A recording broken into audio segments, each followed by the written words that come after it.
Odesa on lockdown, only soldiers allowed to leave their homes today. The city is recognizing a painful anniversary. 48 people were killed, dozens more hurt in a deadly confrontation between pro-Russian and pro-European activists back in 2014. NBC News reporter Phil McCausland is in Odesa. Phil, for starters, what is it like there today? Well, it's largely very quiet, which is the tendency between, missile strikes, right? And we had 2 of them today. There's been a curfew all day, keeping people at home, keeping people safe because of this fear of what could happen during this anniversary. So we were interrupted by 2 missile strikes today. We had one that hit a bridge. We had another that struck some civilian infrastructure and appears to have hit a church as well. A teenage boy died, and another small girl appears to have been injured. But that's what we're seeing more and more of, right? Odesa being targeted. We're seeing infrastructure being targeted. And it really seems like an attempt to cut Odesa off in some sense as the Russians continue to try to push this offensive across the southern coast of Ukraine in hopes of taking that coast, cutting Ukraine off from the Black Sea and connecting with Transnistria and Moldova, where we've been seeing some troubling reports recently.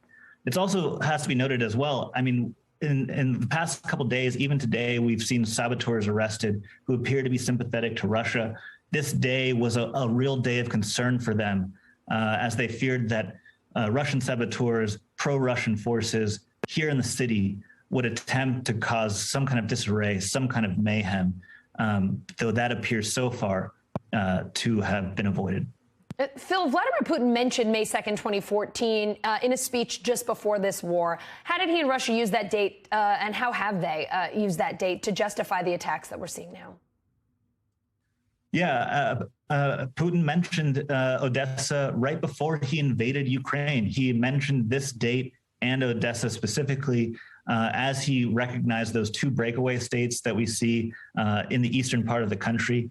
It's been a regular item in Russian propaganda, him calling this a real tragedy, him bringing up this conflict in particular, and in some ways kind of fanning the flames between pro-Russian and pro-Ukrainian forces that have been tense for years here.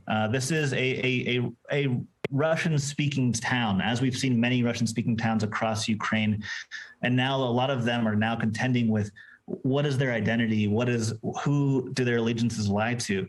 And I will say here in Odesa, I think it is very clear that Odesa lies with Ukraine.